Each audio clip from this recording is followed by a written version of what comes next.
Because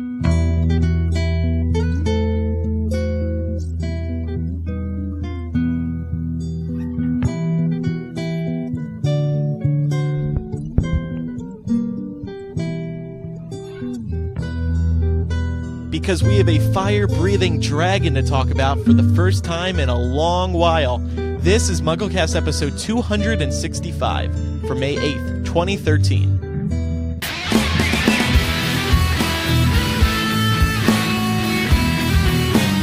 This week's podcast is brought to you by Audible.com, the internet's leading provider of audiobooks with more than 100,000 downloadable titles across all types of literature, including fiction, nonfiction, and periodicals. For a free audiobook of your choice, go to audiblepodcast.com/MuggleCast.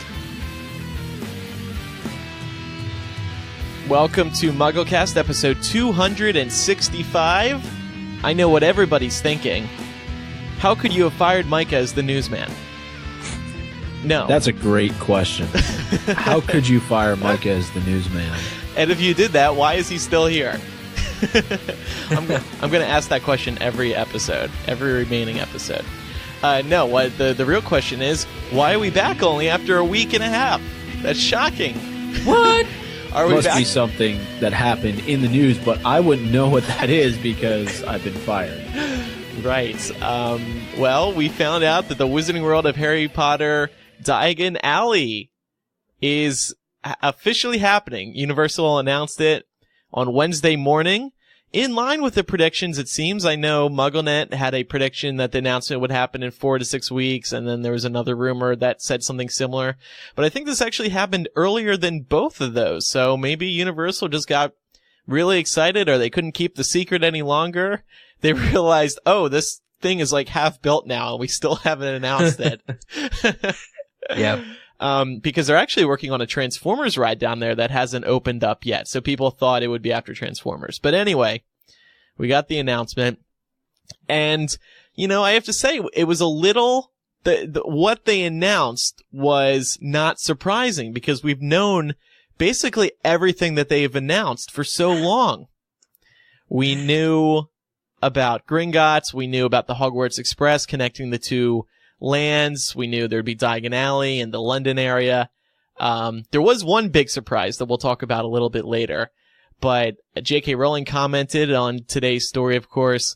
She said, "I'm so pleased that the Wizarding World of Harry Potter has proved so popular to date, and I'm sure that the attention to detail in creating the new Diagon Alley area will make this an even better experience than Hogsmeade already is," I assume she means. What were your guys' initial reactions to this new land? Micah? Clearly, it's left Eric and I both speechless, which is saying something for Eric. But I actually didn't see this until about an hour or two ago, and the concept art to me is really great. Like, I like the overall shot and the fact that you can see Hogwarts in the background. Yeah. Isn't it beautiful? It's iconic in a way, and if this is really how it's going to pan out, I mean, I don't really think the mountains are there. I think that's a little bit of it's a little bit of an embellishment, but overall, I think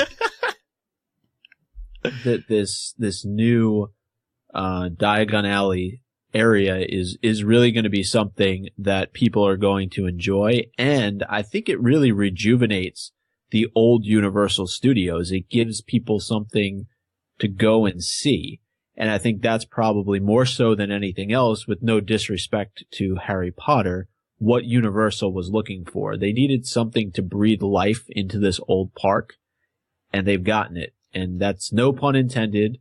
And I want to know how they expect to have a fire-breathing dragon in 90-degree heat in the middle of Orlando. That's a good point. Okay, so I was going to save that, but I guess we'll talk about it now.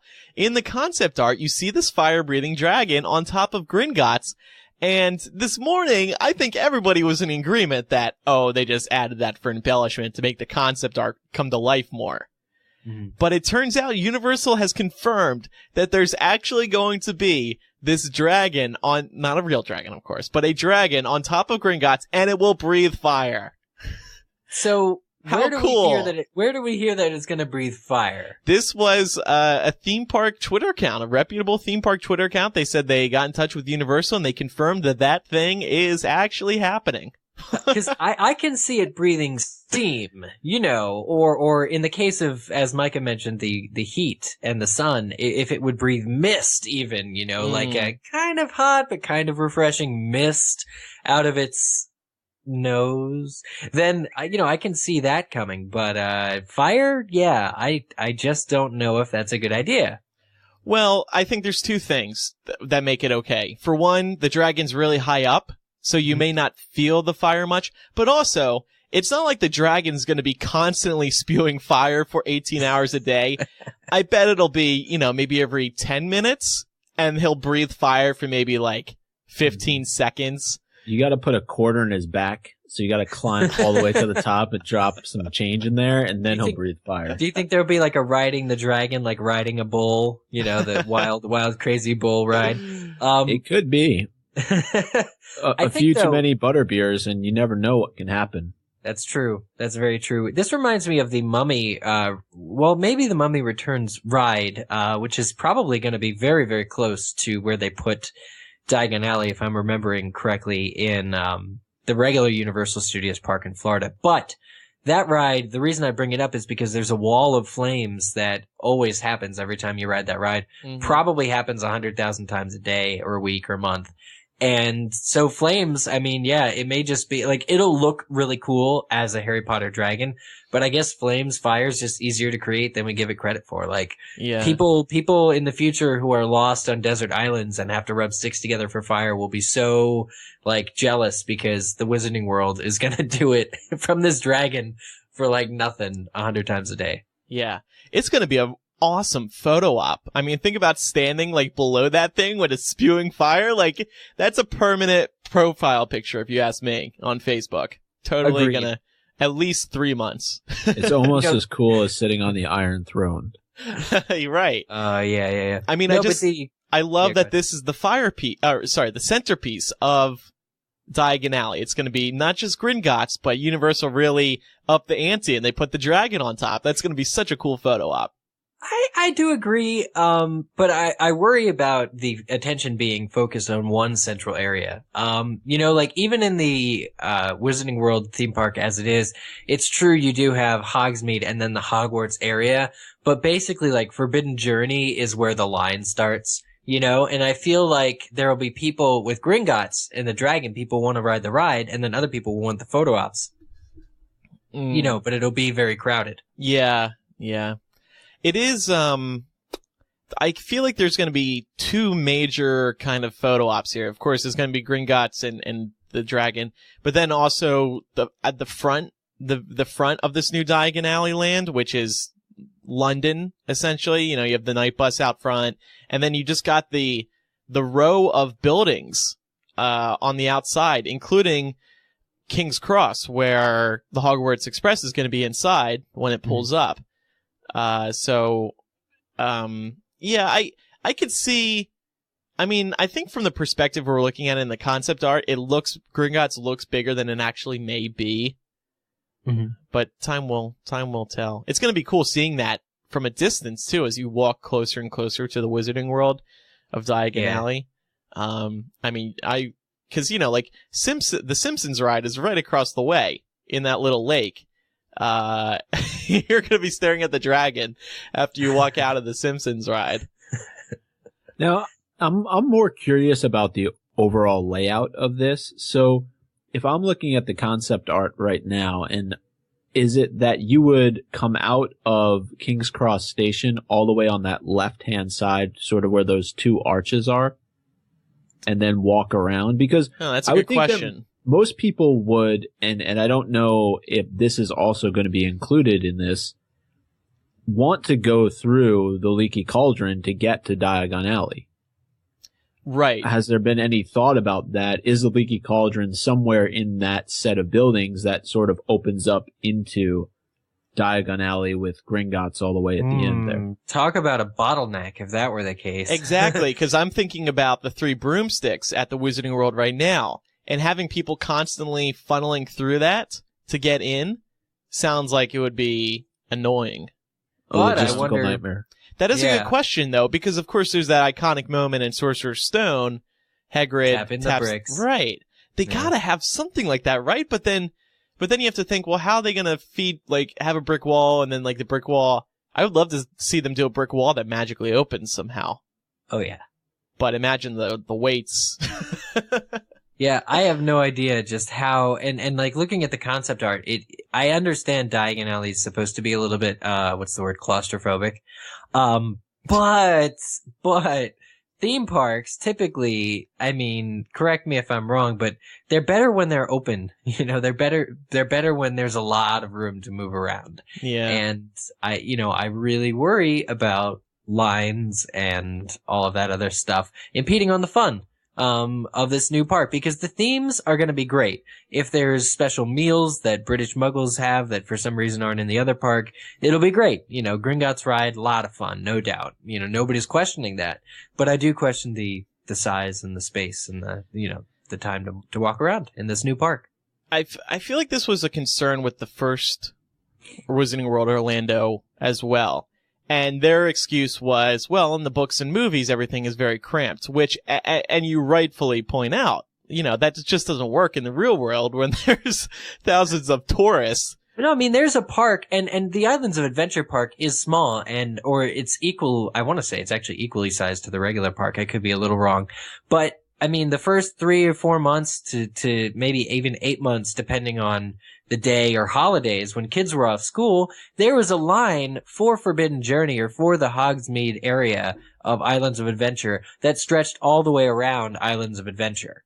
You know, like, they can't pull that shit, forgive my French, with the new park. You just can't, because eventually you're going to get people with tickets to both parks that are in line for the Hogwarts Express to go to Hogsmeade, and they're going to be waiting in Hogsmeade. Yeah. Because the line's going to be so long all the way from Diagon Alley. Right. I can't understand this. And, you know, with Hollywood, when that opens, you already said there's not a lot of space. So they should come up with a design that works for large open areas, I think. In due time, though, more of this will become available to us in terms of what this layout is going to look like. I'm sure you're going to have multiple Hogwarts Express so that there's always going to be one at least going to Hogsmeade and then one going to Diagon Alley. I don't think that it's only going to be one track. If they did that, that's going to bottleneck a lot of people, to your point, Eric. But I think as we learn more about what the landscape is going to look like and just how big this is going to be, I think it'll put people at ease. And to what you were talking about before, didn't a lot of that happen when the park first opened? So the expectation would be that you're going to have long lines no matter what. So once that goes over time, like we've seen with what exists already in Orlando, the lines are going to get shorter. And they're going to be more manageable for people throughout the course of the day. Yeah. I think that's right. I mean, imagine, 5-10 years from now, when it dies down a little bit. Of course, these parks will be 10 years. Oh, man. These parks will be popular, and of course Harry Potter will be popular for a long time, but after this initial summer, it'll be much more bearable. And summertime in general is always so busy for the Wizarding World. Or for theme parks, because that's when tourists like to go. We're going to continue talking about today's exciting Wizarding World announcement in just a moment. But first, it is time to remind you that today's episode is brought to you by Audible.com. Audible is the internet's leading provider of audiobooks with more than 100,000 downloadable titles across all types of literature, including audio versions of many New York Times bestsellers. For listeners of MuggleCast, Audible is offering you a free audiobook to give you a chance to try out their service. I have a timely recommendation for you this week. The Great Gatsby. It is about to be released in theaters. You can get it for absolutely free by visiting audiblepodcast.com/MuggleCast. Now that it's summertime, we're all going to be spending more time out and about, enjoying the warm weather. And maybe you're walking around, maybe you don't want to carry a book around. Maybe when you're walking the dog or just going on a walk or a run, or, sitting out at the beach, closing your eyes, sitting by the lake, by the creek, by the river. all you got to do is pop in your earbuds and listen to a book rather than actually reading it. Very, very great service, especially now for summertime when people are spending more time outdoors just relaxing. Visit audiblepodcast.com/MuggleCast to get an audiobook, perhaps The Great Gatsby narrated by Jake Gyllenhaal. I love that he narrated this one for absolutely free. audiblepodcast.com/MuggleCast. We thank Audible for their support of the show. So now back on to the Wizarding World news. I was just thinking about what if the Hogwarts Express breaks down? Because then, like, what if it's down and it's down for like the entire day? Then people have to walk from the one park to the other. God forbid. Well, yeah, but I know, but the point is the experience. Like, say you're there for one day, and that's all you get, and you bought the 2-park ticket under the assumption. I understand that. Yeah. Yeah, but if you guys think about the layout of Universal Orlando Resorts, to get from one park to the other is kind of a hassle, because both of these lands are buried in the back of each of these parks. So you got to walk through the park again. Walk out, walk through City Walk, then back to the other park. It is kind of a pain.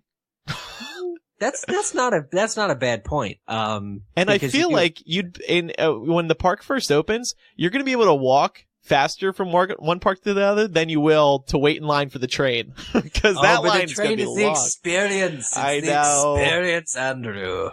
What were you going to say, Eric? I'm just wondering if there's going to be a walking path or something. Maybe that would be nice. Stay fit, healthy walking path in between the two Harry Potter parks in case the rides break down or something like that. Because if you already have both passes, and maybe they can call it something fun like Dobby's route or something. But Dobby's route. Yeah, I have no idea. Are you saying that he can't take the Hogwarts Express? Well, when he, ideally when he sealed the barrier, Ron and Harry were faced with the prospect that they would have to walk to Hogwarts. So there you go. Mm-hmm. So Andrew, I know before you brought up how the outside of Diagon Alley is really dressed up to look like London. The night bus is there. That's going to be a photo op. There's also a fountain there that's located in Piccadilly Circus. Yeah, I saw in the article on Hypable. Yeah, the Eros fountain. It's right now, at least in the concept art, it's right next to the night bus. So they're doing authentic London sites right there on the waterfront. I mean, these buildings that you see on the waterfront as well are straight out of London. At least a couple of them are. So what does that say, though? They put the Eros fountain, Eros being Cupid, next to the night bus. Which has beds. People are going to be shagging on the night bus in front of Cupid. Yes, Micah, there will be rooms to rent on or shall I say beds for rent by the hour, of course, on the triple-decker night bus. Hell, I'd pay for that. There's also the a British phone booth, which, will be a fun little photo op. If they're smart, you can dial 62442 and something fun happens. Maybe it actually will take you underground for a moment. But imagine the line for that. One of us going in there and start like banging on the glass. Why isn't this going down? Why isn't this going down? Yeah. The funny thing is, due to the seventh Harry Potter film, I'm going to be trying to flush myself in the toilets too in London. Well, let us know how that goes. Yeah. And don't shake our hands after you do that. Yeah, we'll expect a full report. Let us know. I'll be live blogging from the loos at the London end of the Muggle world, the Wizarding World. Universal also confirmed today that you will need 2 park tickets to take the Hogwarts Express. Okay. Now, we kind of figured that would be. There were some people thinking, well, maybe if you have a 1 park ticket, you could just ride the train round trip. But it makes sense that they're not going to allow that. They better not, because there's going to be such long lines on both sides of the park that they don't want people taking 2 trips unless they wait in line again. Well, I think the interesting thing, because we've been going by the concept art where it shows, I think, the train on the countryside and all that, I think that we have to kind of get out of that mindset because I think, on one hand, the train is, I think, going to all be indoors. Oh, really? Yeah. Like, and covered because they don't have that countryside. So maybe that'll mean the parks can be closer together, that they can make the other parks so big that they're really like pretty much next door, and then have this huge, I'm thinking like an indoor enclosed area. So what I'm trying to say is maybe the ride actually won't take that long the train won't take that long to travel, even though it may seem it does, and maybe that'll be quicker. Cause like in the concept art, it appears that there's this huge great distance, but actually there doesn't really have to be, considering it's all going to be indoors. I would guess there's been some great like leaked photos of like the track. The track is elevated. It's like 10 feet off the ground. Oh, no kidding. Yeah, because they have all this stuff behind Universal already. So they kind of they don't want to knock out the roads because they're like roads they use. Mm-hmm. So, I'll show you guys a picture, but it's one track. And then in at least one area, there's kind of like an interchange thing where two trains can go around each other. Ooh. So I think they're going to have to leave the stations. This is a huge I can't even imagine all the planning that went into this. Yeah. So this goes to what we were saying before about there being multiple trains. Yeah, I would guess there's probably going to be two. Unless they have more of these interchanges, then maybe they could switch. They could have even more trains. Do you have the photo? Yeah, I'm just going to send it to you right now. This photo I'm sending you guys, you can see I'm going to put it in the Google Doc. You can see the interchange point where it turns from one track to two. And that would also hint at how long the train is going to be. And it looks like it could fit maybe the Hogwarts Express and then 2 or 3 passenger cars. Oh, wow. Yeah. Bless whoever is there taking these photos. Know. And probably risking getting fired. Yeah. And like, wow. If you hit those arrows, you can see there's a couple other good photos of the track. Okay. But it's pretty high up the ground. Maybe even higher than 10 feet. Maybe 15. Yeah, easily, yeah. But then you have to wonder, like, what's this train gonna look like? Because when people step on board, it has to look like the actual Hogwarts Express. And you need these virtual screens inside. Yeah. I mean, from the exterior, who knows? Couldn't it look like anything like, but then when you board it, it has to, yeah, that's a good question. I don't know. Wow. Just the amount of planning that has to go into something like this is pretty crazy. It's pretty awesome. And they're definitely one-upping Disney with this. I mean, this dragon thing, I mean, this is a big FU to Disney. Like, they've always had dragons, but not one that like is like front and center, like standing out.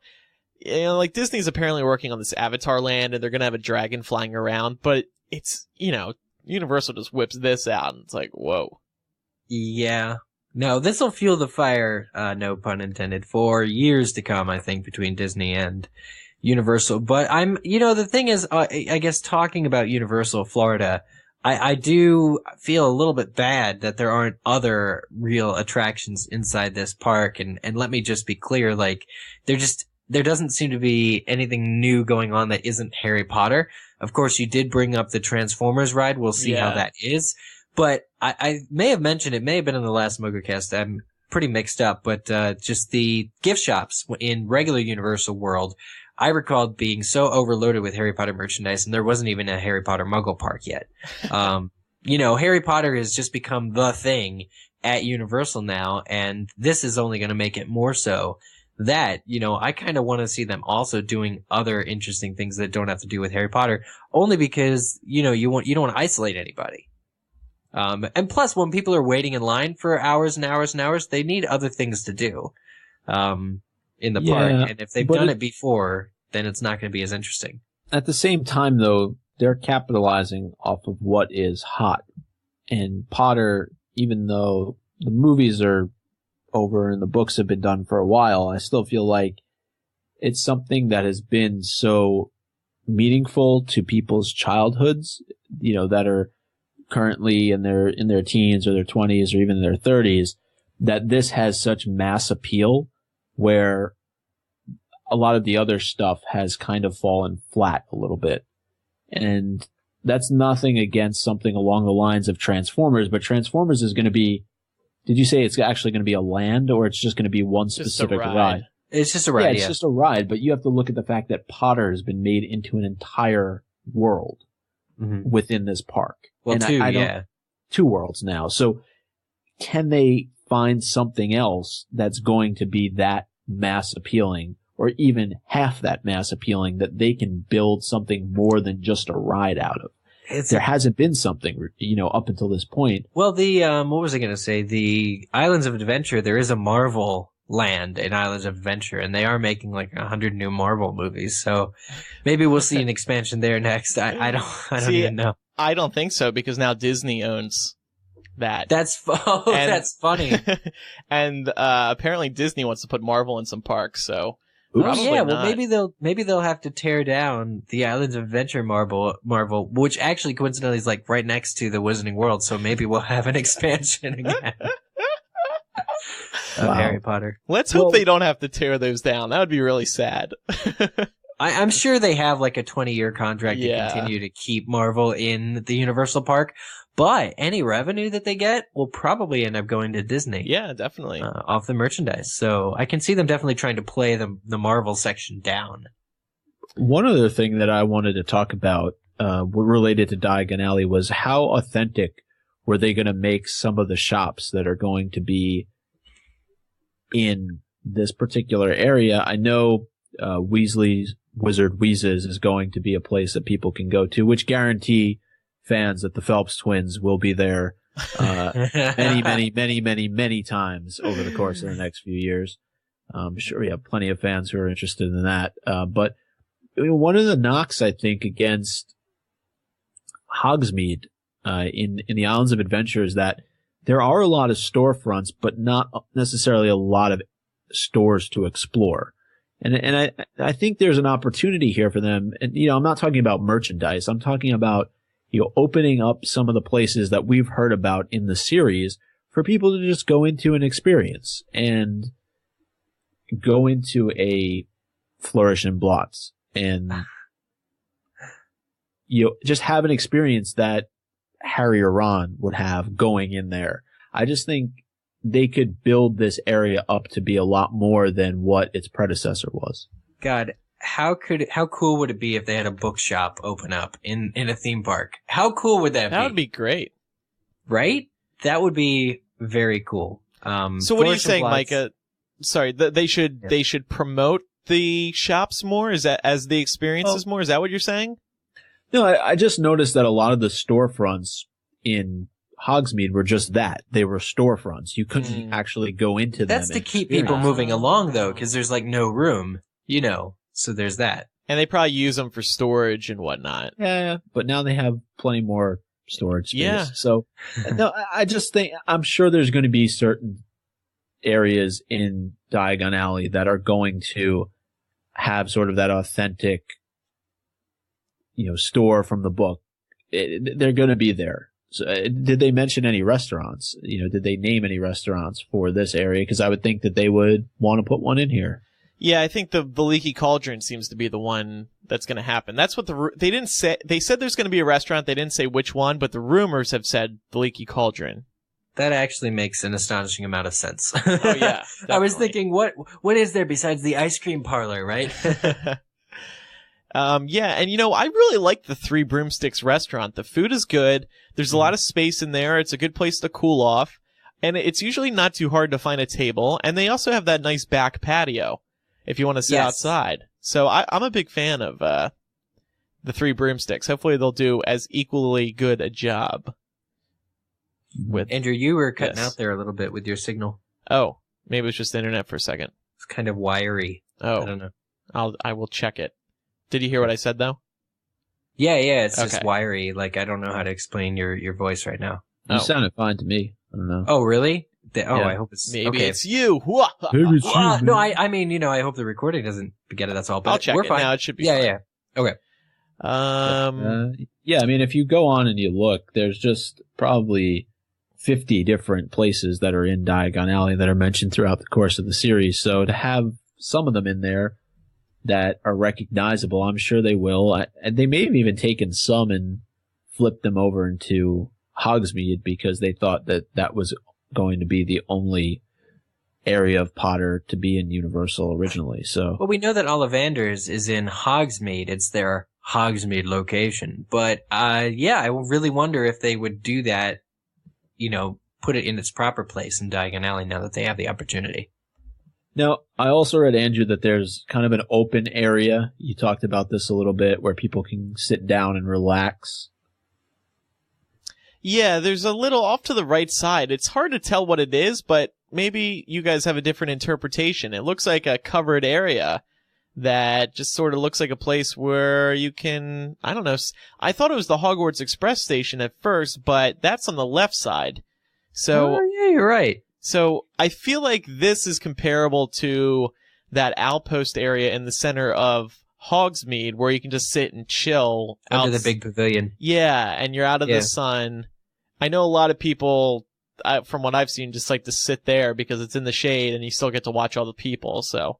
If I had to guess, I'd say the area on the right looks more like Covent Garden in London, which is kind of like open shopping area. But in the concept art, it appears beyond the barrier area. Like, so it has to be somewhere in the Wizarding World, and so I'm probably incorrect. Well, that's true too. But it's still behind other that was the other awkward part to me about it. It's behind that row of buildings. Mm-hmm. It seems weirdly placed. I mean, maybe it's, who knows? Who knows? An entryway of sorts? Oh, or it could be the queue for Gringotts, because Gringotts is right there. It could be like the outdoor portion of the queue.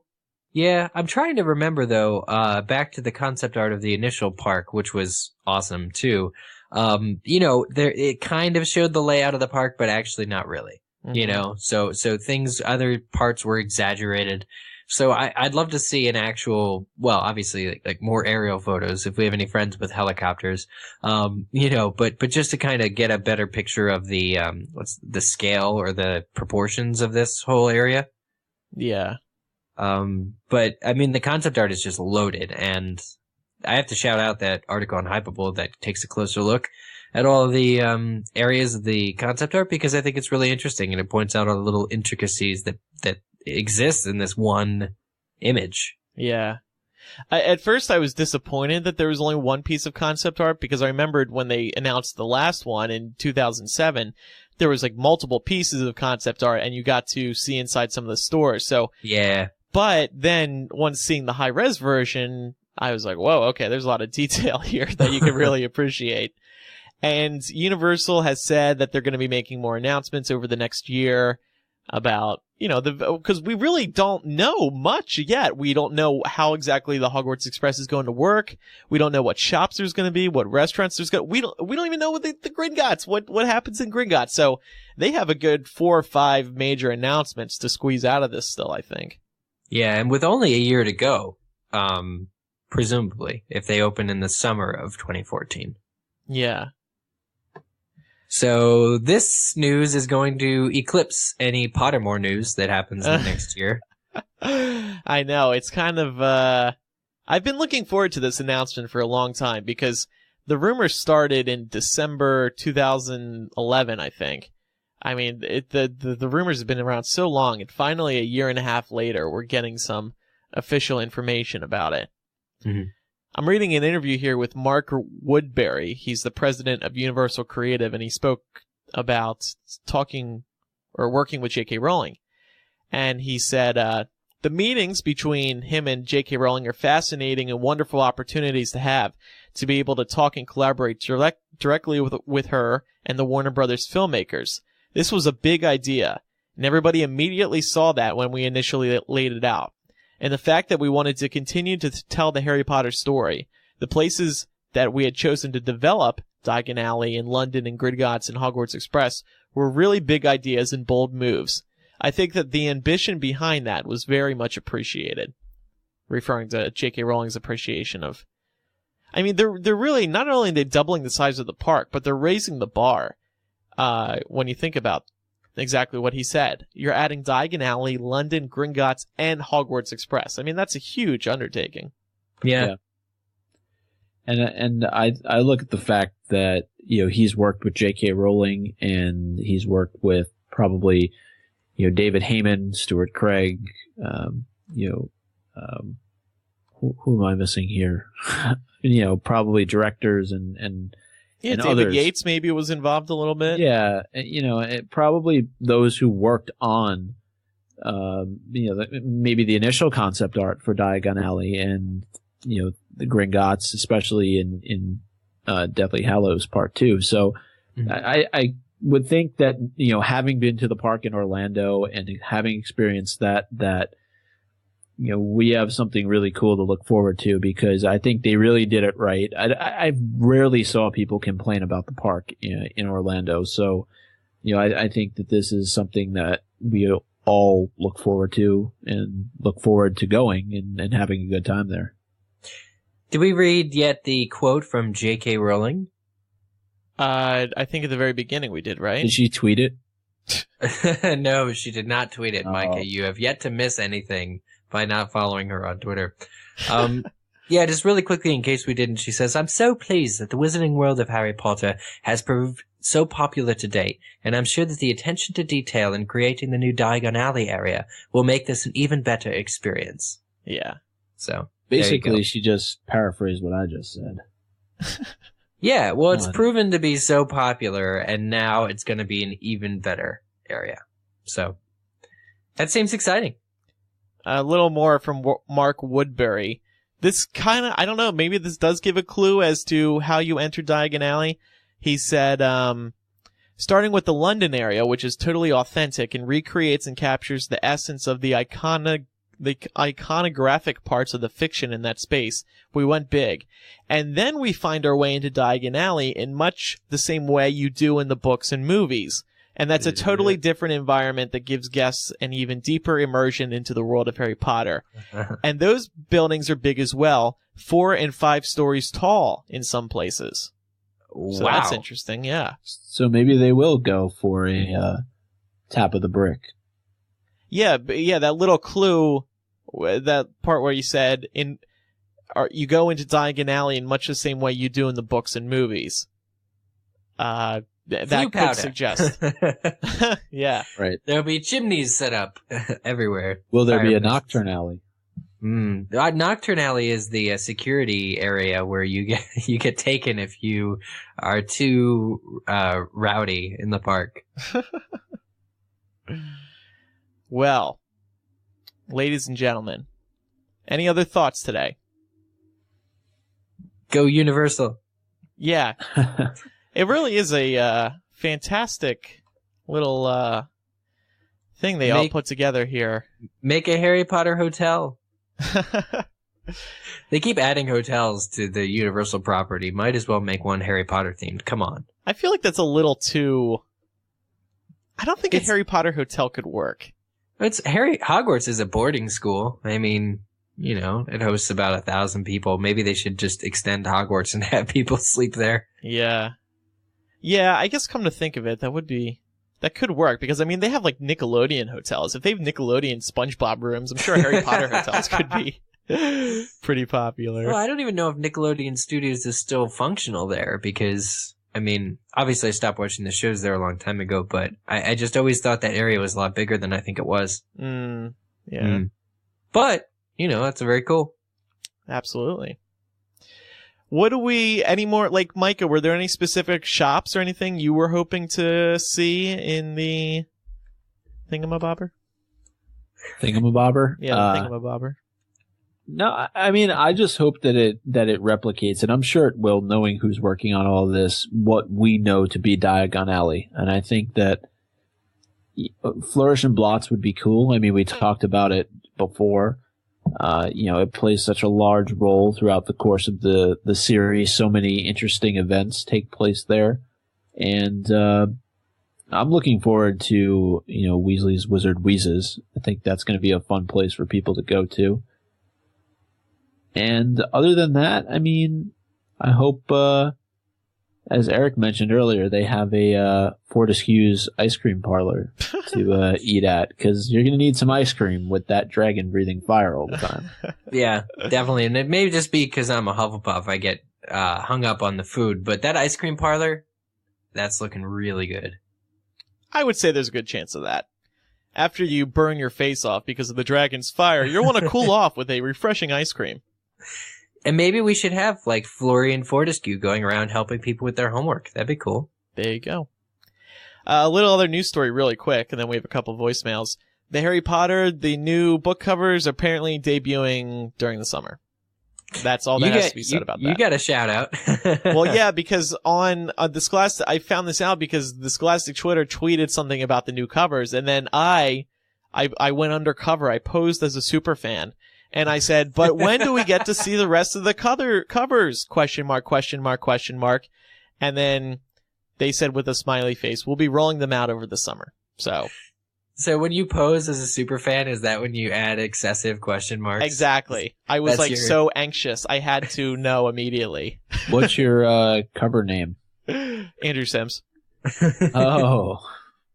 Yeah, I don't think the Scholastic social media person knows me, so. They didn't know you were the Andrew Sims. Little did they know I was gonna write a story about it. So they're rolling them out over the summer. That's good. I mean, we've already seen the first one, but the news kind of died, by now. Yeah, it's kind of more, right. It's kind of more fun to spread the news out, because then it'll be a big deal every time a new cover comes out. It'll be exciting. As long as they're good. Right, and we'll have time to analyze each cover and think, oh, does this little thing mean this is going to happen in the book? And then we'll remember we've already read them. Yeah, I mean, that's the issue that they face with this is that, to me, and I know we talked about this probably a couple of episodes ago, it's more about people who want to collect, in my opinion, these new covers than anything else, because you're not getting new material. And, you're not getting any new art within the book. It's just the cover, and that's it. And so you have to ask yourself, do you want to actually spend the money to repurchase the whole series again just because the cover is different? Right.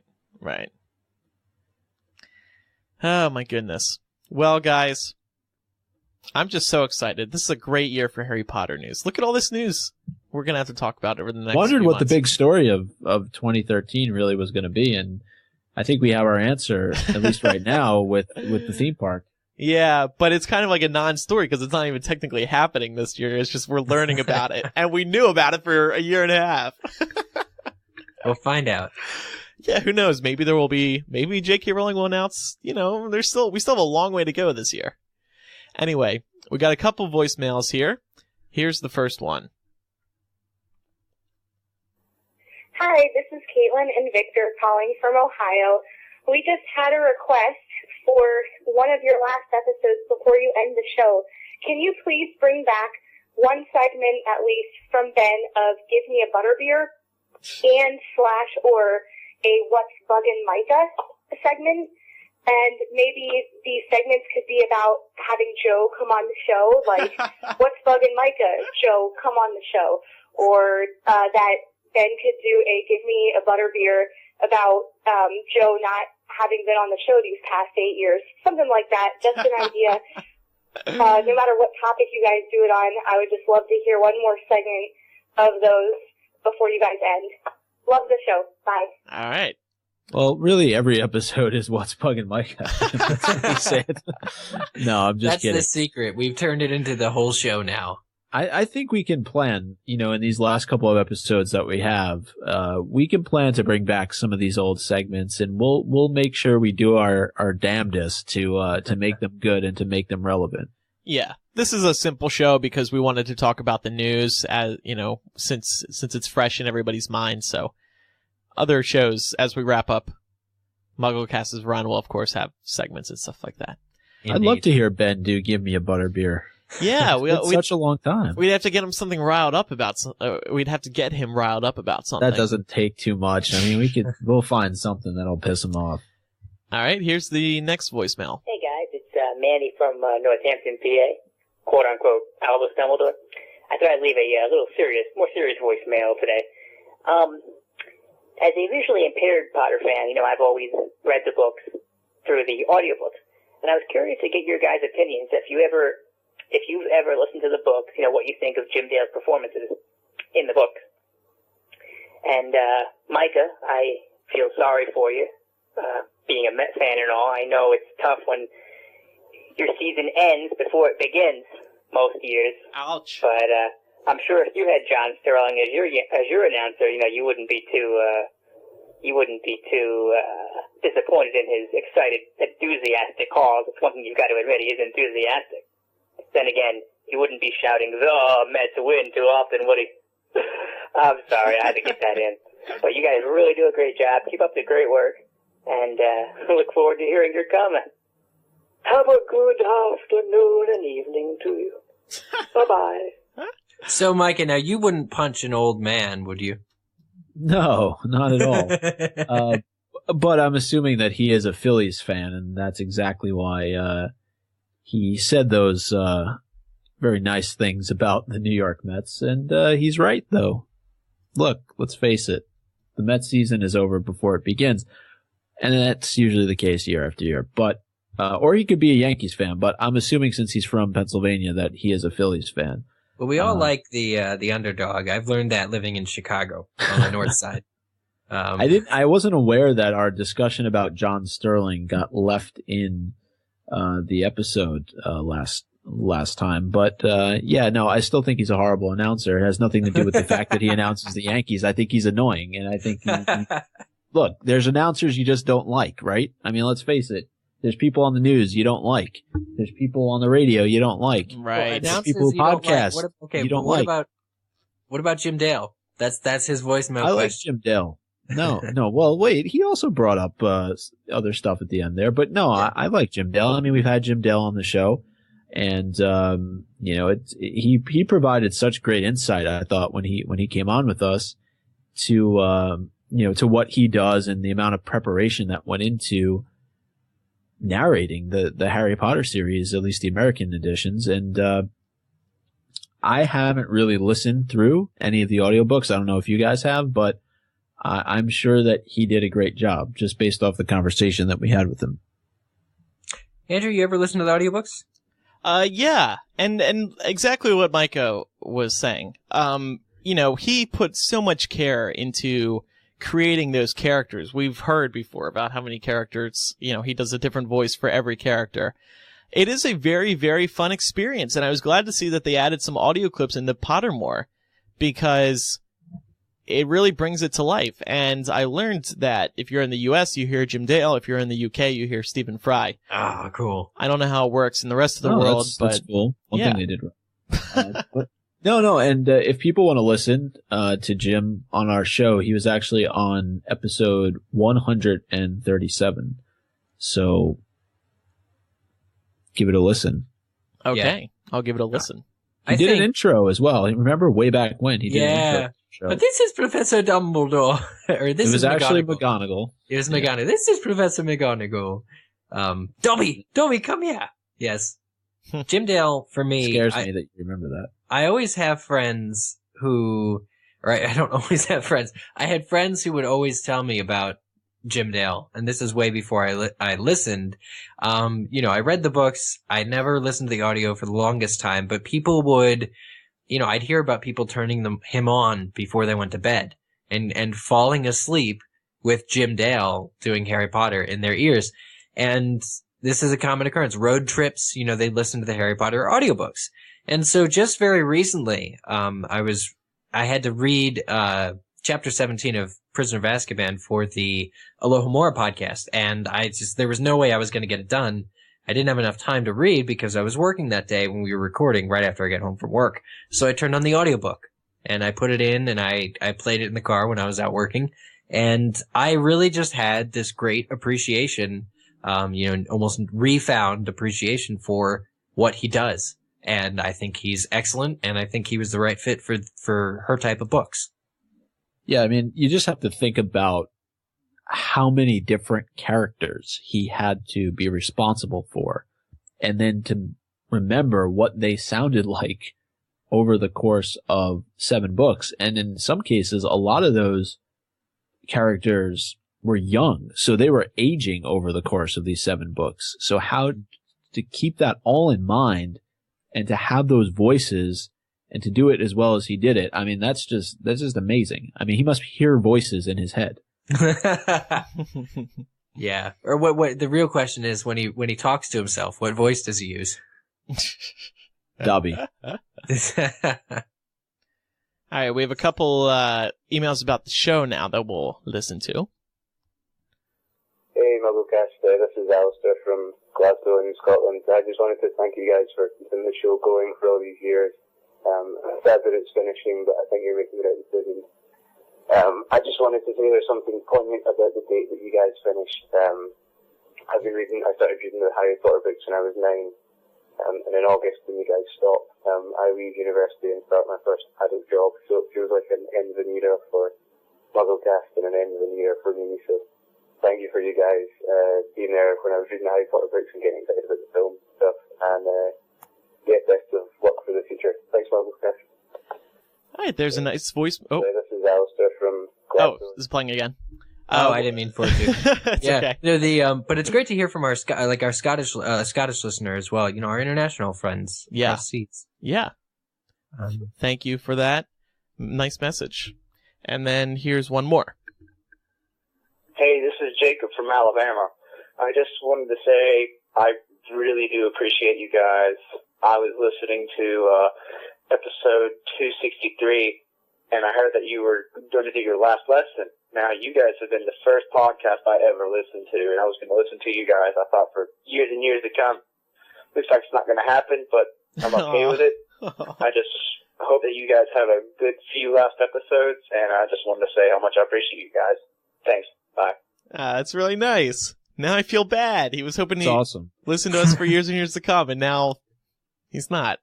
I mean, you still will. Just you can in different ways. But Yeah. I get what he's saying. So Yeah, go back, listen to our Jim Dale episode for once. What episode was that again, Micah? 137. 137. There we go. And the numbers 137 do not appear in sequence in the MuggleCast hotline number. I just looked at it. But if you do want to leave us a voicemail, please remember you can do that. The hotline is open 24 hours a day. That number to leave us a voicemail, the MuggleCast hotline, is 323-984-8547. okay. We're here for you. Call me now. I'm Miss Cleo. And also a plug for Hype. It's the new podcast on Hypeable.com. Well, it's 6 episodes old now. I don't know. By MuggleCast age, that Hype looks very new. It's a baby. We're recording episode 7 this Friday. New episode out. We'll be talking about the Divergent sequel. Already booked for a sequel. Can you believe it? And Mortal Instruments also getting a sequel, a second movie. These are big, highly anticipated book the film adaptations.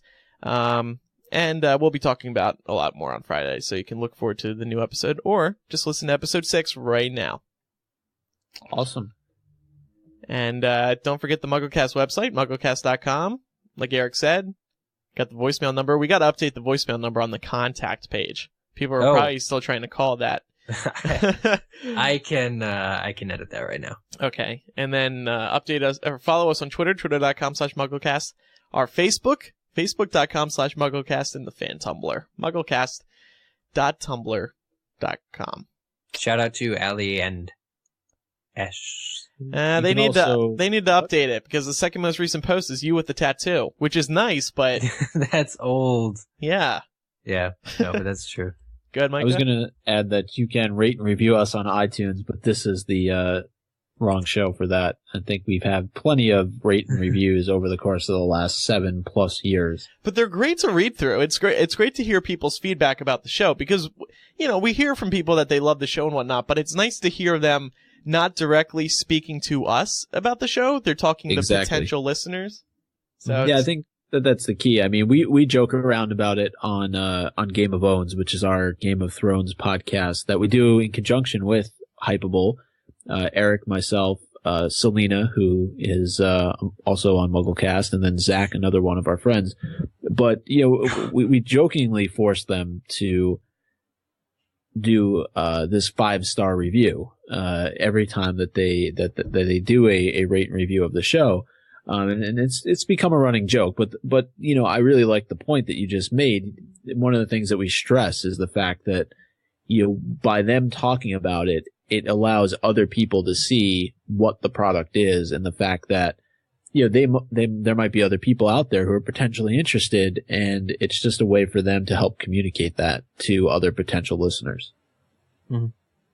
It's Allie and Angel over at the MuggleCast Tumblr. Gosh, I felt so terrible. Because at one part of the page it says run by Allie. It doesn't have Angel, but then both their contact info is listed. You guys got to update your site, and I promise to update ours. Okay, there you go. Well, while we're thanking people, another thank you to the MuggleCast transcribers. Yes, and I will send you all of the voicemails in advance this time.